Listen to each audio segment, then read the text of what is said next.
अगर आप भी लेना चाहते हैं देश दुनिया की तमाम जानकारी तो आज ही सब्सक्राइब करें हमारे चैनल को। साथ ही नीचे दिए बेल आइकन को जरूर दबाएं ताकि हर अपडेट आप तक पहुंच सके। नमस्कार, व्यवसाय न्यूज नेटवर्क और आप सभी का स्वागत है। डॉक्टर मनमोहन सिंह सचमुच एक्सीडेंटल प्रधानमंत्री ही थे।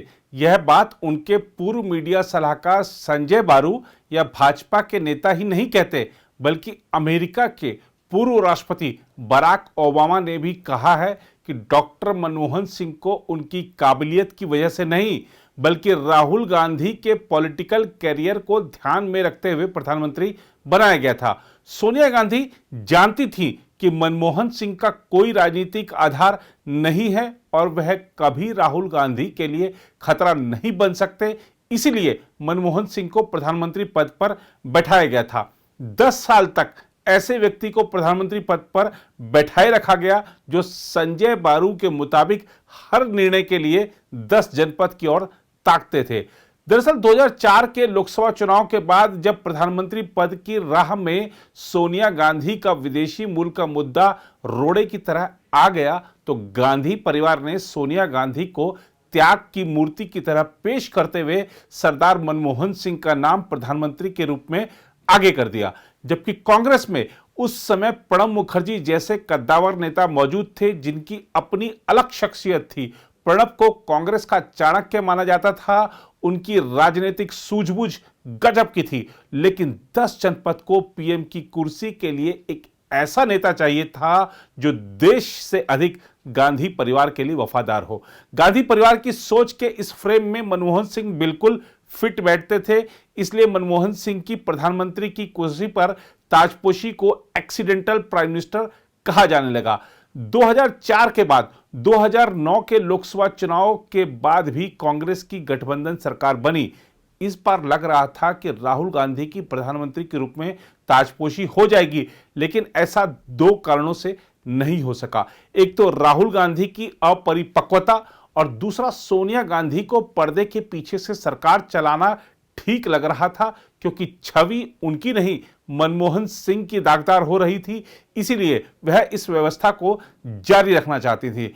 बहरहाल बराक ओबामा ने जो कुछ अपनी किताब में लिखा है जरा वह भी सुन लीजिए।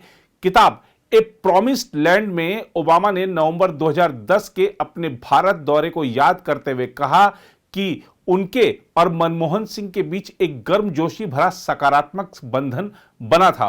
ओबामा लिखते हैं, मनमोहन सिंह विदेश नीति को लेकर सावधानी से आगे बढ़ रहे थे। भारतीय नौकरशाही को अनदेखा कर वह इस मामले में बहुत अधिक आगे बढ़ने के इच्छुक नहीं थे, क्योंकि भारतीय नौकरशाही ऐतिहासिक रूप से अमेरिकी मंशा को लेकर सशंकित रही थी। हमने जितना समय साथ बिताया उससे उनके बारे में मेरे शुरुआती विचारों की ही पुष्टि हुई कि वह एक असाधारण बुद्धिमत्ता वाले और गरिमापूर्ण व्यक्ति हैं और नई दिल्ली की अपनी यात्रा के दौरान हमने आतंकवाद से मुकाबले, वैश्विक स्वास्थ्य, परमाणु सुरक्षा और कारोबार के क्षेत्रों में अमेरिकी सहयोग को मजबूत करने संबंधी समझौते किए। ओबामा आगे लिखते हैं, मैं यह नहीं बता सकता कि सत्ता के शिखर तक मनमोहन सिंह का पहुंचना भारतीय लोकतंत्र के भविष्य का प्रतीक है या ये केवल संयोग मात्र है। ओबामा ने लिखा है कि मनमोहन सिंह उस समय भारत की अर्थव्यवस्था, सीमा पर आतंकवाद तथा मुस्लिम विरोधी भावनाओं को लेकर चिंतित थे। ओबामा लिखते हैं कि प्रधानमंत्री पद पर मनमोहन सिंह के पहुंचने को कई बार जातीय विभाजन पर भारत की जीत के प्रतीक के रूप में देखा जाता है, लेकिन कहीं ना कहीं यह धोखा देने वाली बात है। उन्होंने लिखा कि मनमोहन सिंह के प्रधानमंत्री बनने के पीछे भी एक अनोखी कहानी है और सभी को पता है कि वह कांग्रेस पार्टी के प्रधानमंत्री पद के उम्मीदवार नहीं थे। ओबामा ने कहा, प्रधानमंत्री पद उन्हें सोनिया गांधी ने दिया था। कई राजनीतिक समीक्षकों का मानना है कि उन्होंने बुजुर्ग सिख सज्जन को इसलिए चुना क्योंकि उनका कोई राष्ट्रीय राजनीतिक आधार नहीं था और वह उनके 47 वर्षीय बेटे राहुल के लिए कोई खतरा नहीं थे, जिन्हें वह पार्टी की बागडोर देने के लिए तैयार कर रही थी। रात्रि भोज के समय सोनिया और राहुल गांधी से हुई मुलाकात का जिक्र करते हुए ओबामा लिखते हैं कि कांग्रेस अध्यक्ष बोलने से अधिक सुन रही थी और जहां नीतिगत मामलों की बात आती तो सावधानी से बातचीत का रुख मनमोहन सिंह की ओर मुड़ती थी और कई बार बातचीत को अपने बेटे की ओर भी उन्होंने मोड़ा। उन्होंने कहा, हालांकि मुझे यह स्पष्ट हो गया कि सोनिया इसीलिए इतनी ताकतवर हैं क्योंकि वह चतुर और कुशाग्र बुद्धि की हैं। जहां तक राहुल की बात है, वह स्मार्ट और ईमानदार दिखे। सुंदर नयन नक्श के मामले में वह अपनी मां पर गए हैं। उन्होंने प्रगतिवादी राजनीति पर अपने विचार साझा किए। बीच बीच में उन्होंने मेरे 2008 के अभियान के बारे में भी बातचीत की। ओबामा ने कहा, लेकिन राहुल गांधी में एक घबराहट और अनगढ़ता थी, जैसे कि वह कोई ऐसे छात्र हैं जिसने अपना कोर्स का काम पूरा कर लिया है और शिक्षक को प्रभावित करने को उत्सुक है, लेकिन भीतर में कहीं उसमें विषय में महारत हासिल करने की या तो योग्यता या फिर जुनून की कमी है। हम आपको याद दिला दें कि राष्ट्रपति पद पर रहने के दौरान ओबामा सन 2010 और 2015 में यानी 2 बार भारत आए थे। ओबामा ने अपनी नई किताब में भारतीय उद्योगपतियों पर भी निशाना साधते हुए कहा है कि उन्होंने ठाठ बाट में राजाओं और मुगलों को भी पीछे छोड़ दिया है, जबकि लाखों लोग बेघर हैं। वहीं भारत पाकिस्तान मुद्दे से लोगों को प्रभावित करने की राजनीति पर बराक ओबामा ने लिखा है कि पाकिस्तान के प्रति शत्रुता भाव व्यक्त करना राष्ट्र को एकजुट करने का सबसे आसान रास्ता है। ढेर सारे भारतीयों को इस बात पर गर्व है कि पाकिस्तान का मुकाबला करने के लिए देश ने परमाणु हथियार कार्यक्रम विकसित किया। उन्हें इस हकीकत की कोई परवाह नहीं है कि किसी भी तरफ से कोई चूक क्षेत्र का विनाश कर सकती है।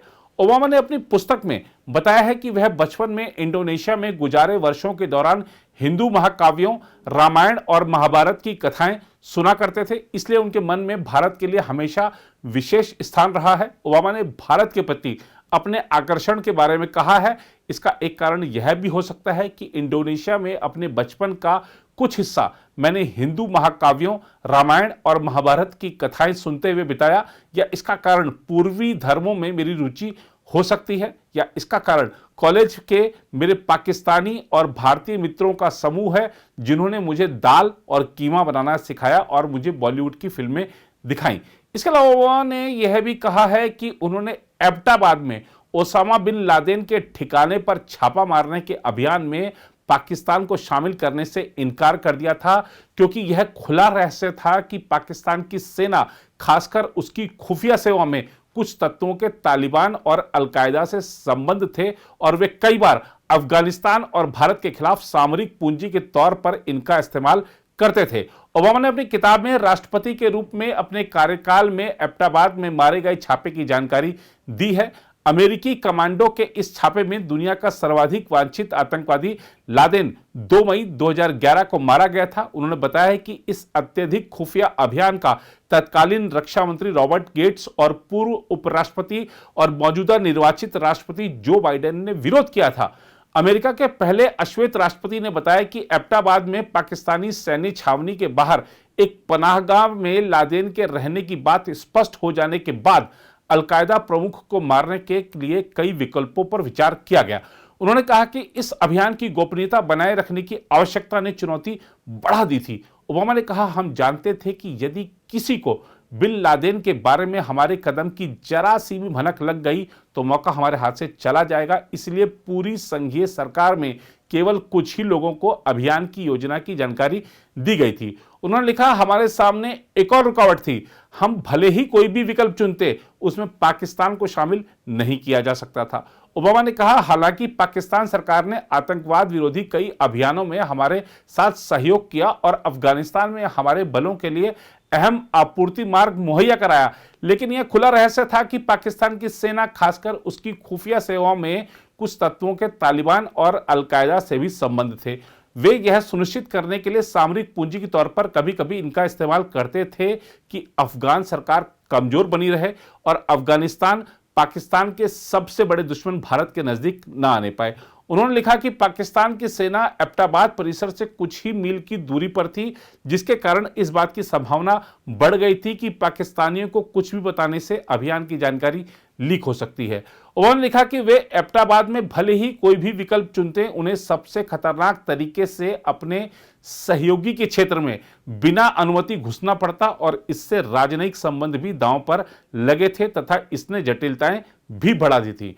अंतिम चरणों में 2 विकल्पों पर विचार किया गया कि हवाई हमला किया जाए या किसी विशेष मिशन को अधिकृत किया जाए, जिसके तहत एक टीम हेलीकॉप्टर से चोरी छुपे पाकिस्तान जाएगी, परिसर पर छापा मारेगी और पाकिस्तानी पुलिस या सेना के प्रतिक्रिया देने से पहले वहां से निकल आएगी।